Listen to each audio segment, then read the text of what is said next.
안녕하세요.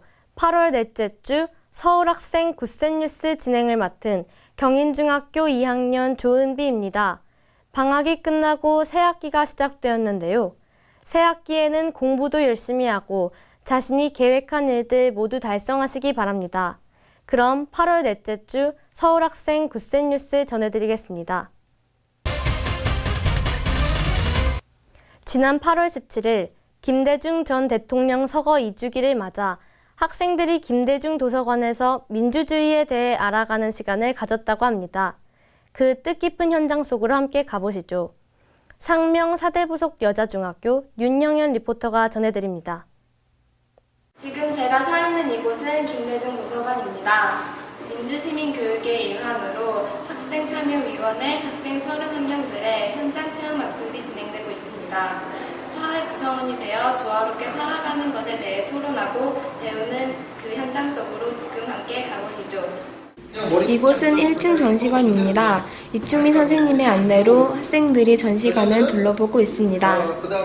학생들이 교육감님과 함께 김대중 전 대통령의 사진을 보면서 설명을 듣고 있습니다.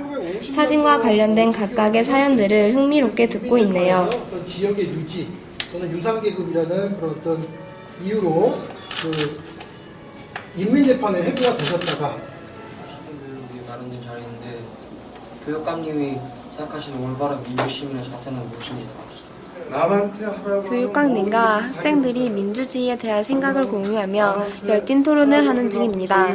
학생들의 질문에 진지하게 답변해 주시는 교육감님의 모습에서 학생들을 위하는 마음이 느껴집니다.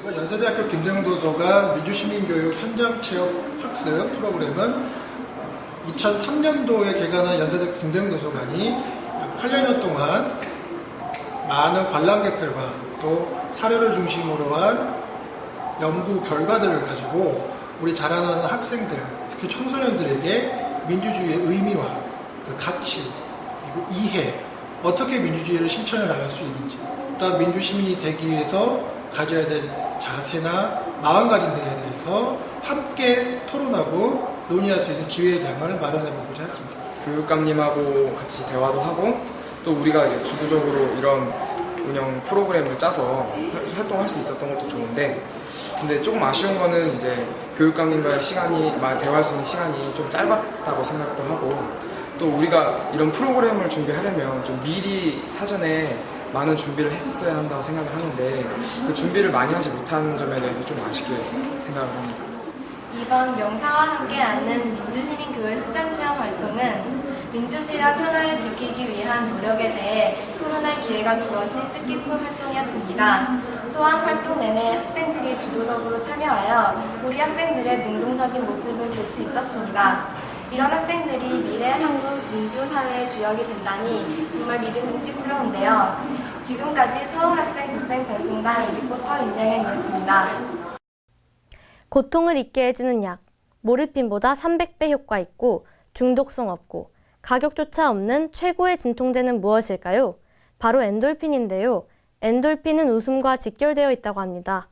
미래의 웃음을 책임질 청소년 개그맨들을 미리 만나볼 수 있었던 콘테스트에 서울 여의도초등학교 이지윤 리포터가 다녀왔습니다.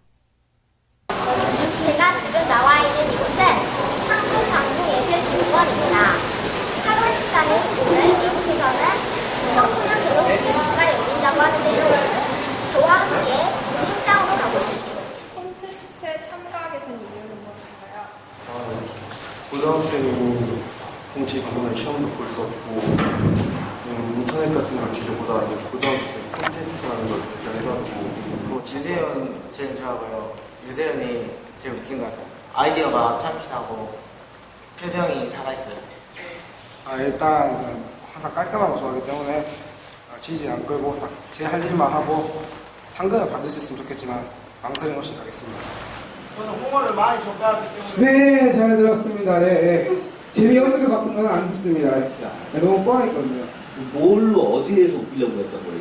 본인들의 취지가. 홍어를 먹을 때 개화하는 그걸로 하나 가지고 그걸 끌어가기에는 너무나 미약해요. 대회를 위한 목적은 무엇인가요? 대회를 여는 목적은 아무튼 이 개그를 좋아하고 개그를 사랑하는 사람들이 어려서부터 저는 이제 고등학생 위주로 대회를 하게 되는데 어려서부터 한번 이 대회를 접해봐서 그래서 과연 이 친구들이 싹이 틀렸는지 말렸는지 한번 자기들도 검증을 한번 해보고 싶고 저희도 얼마나 또 인재가 있을까 한번 찾아보고 싶어서 이렇게 열게 되었습니다. 창의성을 보는 게 창의성, 독창적인 거 아무래도 남들이 좀 안 봤던 것 같아요.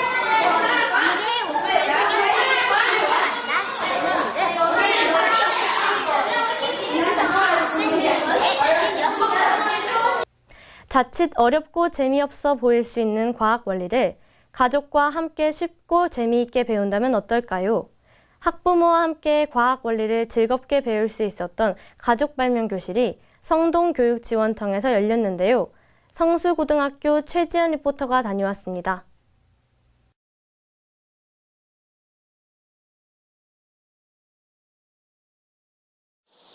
오늘은 2011년 서울 성동 발명교실 가족 발명교육을 진행하고 있는 성수중학교에 나와 있습니다. 지금 이곳은 많은 학생들과 학부모님들을 대상으로 다양한 행사가 진행되고 있는데요. 그럼 지금부터 그 현장 만나보도록 하겠습니다. 함께 가시죠. 이번 성동가족 발명교실은 8월 16일부터 18일까지 3일간 42가족의 참여로 진행되었습니다. 성동가족 발명교실은 가족이 함께 체험하면서 발명에 대한 흥미를 높이고 가족 간의 사랑을 느낄 수 있는 체험교실입니다. 오늘은 발명교실의 3일째 되는 날로 롤러코스터 만들기가 진행되고 있는데요. 많은 학생들과 학부모님들이 선생님의 설명을 듣고 만들기를 시작했습니다. 참여 학생 대부분이 초등학생임에도 불구하고 부모님과 함께 힘을 모아 열심히 롤러코스터를 만드는 모습이 참 인상적이었습니다. 저희 학생 기자단도 선생님의 도움을 받아 직접 롤러코스터 만들기 체험을 해보았는데요. 생각보다 쉽지 않아 체험을 하는 어린아이들이 대견해 보였습니다.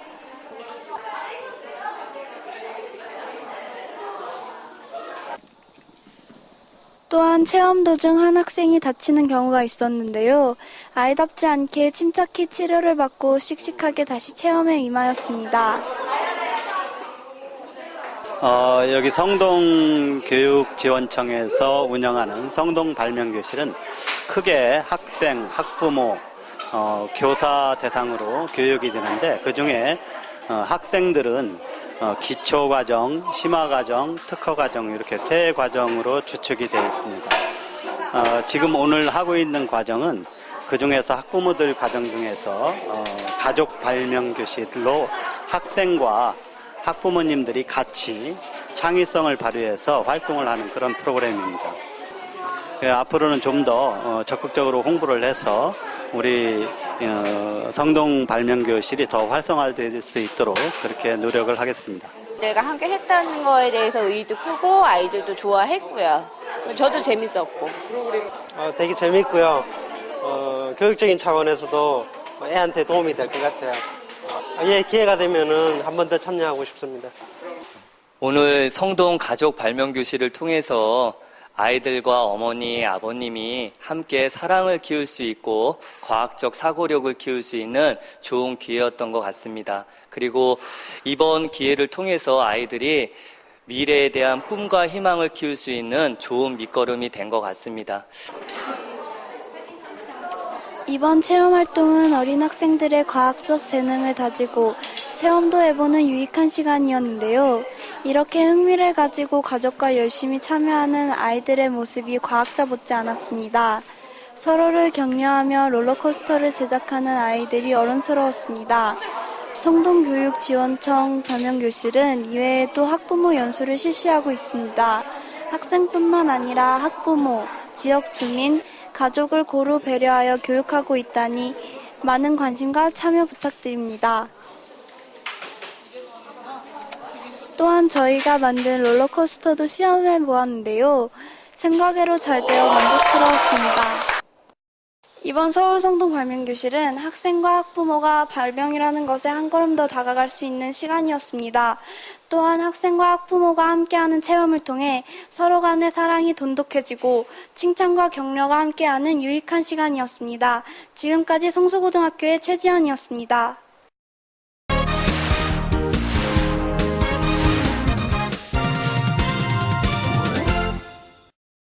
8월 넷째 주 유익하고 재미있는 주요 교육 소식을 전해드리겠습니다. 요즘 인터넷 커뮤니티 사이트에서 중2병이라는 신조어가 논란이 되고 있는데요. 중2병은 1999년 일본의 한 라디오 프로그램에서 처음 등장한 용어입니다. 심리적으로 불안한 중학교 2학년 나이 또래의 사춘기 청소년이 할 만한 행동을 의미했던 것으로 알려져 있습니다. 그러나 중2병은 우리나라로 건너온 뒤 의미가 변질되었는데요.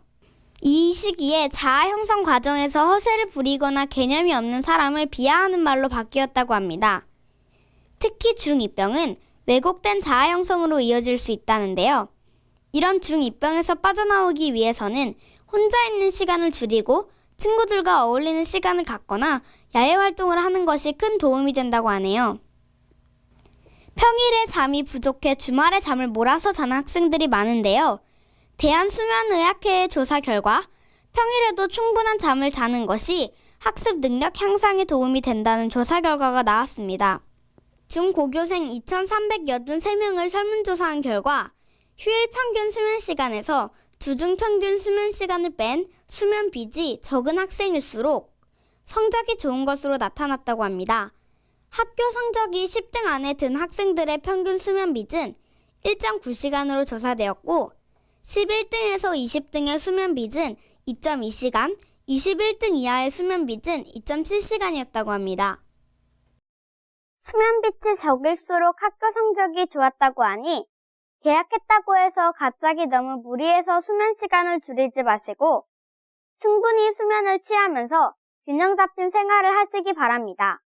이것으로 8월 넷째 주 주간 교육 소식을 마치겠습니다. 요즘 아침 저녁으로 선선한 바람이 불면서 가을이 점점 다가오고 있는 것을 느낄 수 있는데요. 아쉬운 여름을 마무리하며 자신에게 도움이 될 책 한 권 읽는 건 어떨까요? 지금까지 조은비가 진행한 8월 넷째 주 서울학생 굿센 뉴스였습니다. 고맙습니다.